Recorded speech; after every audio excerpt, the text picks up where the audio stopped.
on Kiwi. Well, a study's just come out from Unisys that suggests that Kiwi organisations aren't proactively managing the consumerisation of IT in the workplace. That is, people bringing in their own technology because the technology at work isn't up to scratch. To talk with me more on this is Brett Hodgson. He's the Managing Director of Unisys New Zealand. Joining me on the phone this morning. Good morning, Brett. Good morning, Glenn. Good morning. Now, what kind of technology are we talking about here that people are bringing into the workplace? Yeah, well, it's the technologies that people are experiencing in their general consumer life, I guess. So it's things like smartphones, tablets, but it goes beyond that. It goes into the social media and using technologies that are available to them in their everyday life and using them more broadly in the enterprise or the companies that are employing them. Right. And this study, was this done on large or small organisations? So it was done on larger organisations. We've done it across 9 countries, and in New Zealand we had 25 employers, and around about 200 employees were surveyed, and those organisations were largely people that were employing 1,000 people. Okay, so we're seeing that people are bringing more technology into the workplace. Is this because employers aren't providing the right tools to their employees? I think there's a challenge going on for the enterprise. It's not that they're not getting supplied these. A year ago, and this is the second survey we've done, and so it's an annual survey, and we've got a couple of trends. In the past, we saw a denial, and that was one of the key findings that came out. Employers were denying the fact that it was happening, and what employees are looking for is the flexibility in the way they can work. And they're finding that the tools that they're getting or having at home oftentimes are better than what have been supplied by the company. And it's really about mobility and flexibility of achieving work. It's almost like the iPhone it probably has more power than the desktop sometimes that's sitting there in the workplace, in the office. Yeah, and desktops tie you down. So people. One of the key findings was where people are using these.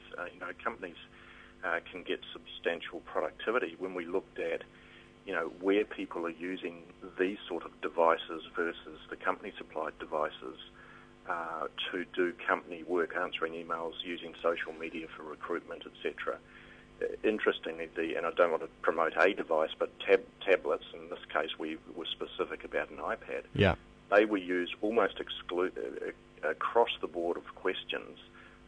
They were used twice as much outside of the workplace. The desktop and the laptop are seen as less effective in jumping online and doing something for the company. One would imagine, though, that companies aren't providing the software for these devices or providing the apps for these devices. So what are people using it for? Is it predominantly email and browsing the web? Yeah, I think there's been, for things like smartphones, etc., the email is the easy piece. Something like 71% of people that were using these devices were using them for email. The real productivity gains and some of the issues surrounding the adoption, one is and the largest one is security risk and opening up the applications. And what the companies are finding is that the opportunity is in opening up the work applications to these devices, i.e. making them more useful and more productive for employees. But they're struggling with the budgets and the resourcing to actually move some of the applications to be more ready for this type of technology. So there's a real tension there in the corporate environment. And I guess for the employee, even though they've done it to themselves and bought in these devices like tablets and phones, they are creating a situation for themselves where they don't know where the boundary between personal life and work life is. Yeah, and that is one of the social issues that companies need to look at as well. So there are boundaries that some people may actually not be able to manage that themselves. But it's also the issues around the policies and the appropriate use that companies can look at. So it's not only the amount of time people are using these devices outside of normal hours. Yeah. And I guess the question now is what is a normal hour? But there's all the policies that came out very clearly that 81% of the organisations surveyed have very traditional policies and processes for the more standard desktop, laptop business models for support and procurement. But there's very little written down around tablets and smartphones and appropriate use. And that's a real risk for everyone. It is, yeah. And you've been touching on the security issue, where large organisations have traditionally locked down their IT networks just to make sure that data is secure and secrets don't get out or viruses don't get in and that sort of thing. So these devices now are so mobile. Is the security threat, is it real? Yeah, it is real.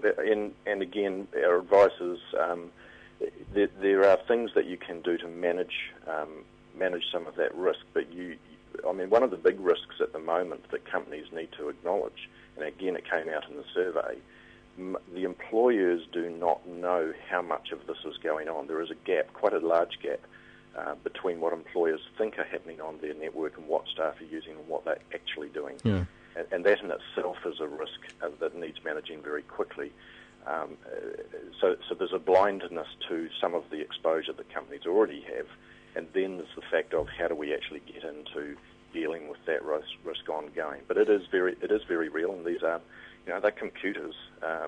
In old terms, they're computers that we're walking around and taking to parks and squash courts, etc. And they do have access to corporate environments. So there are ways of securing it, but policies and expectations need to be set as well. So, Brett, would your message be that sure, you should be aware of this stuff and plan for it, but don't freak out and perhaps embrace it?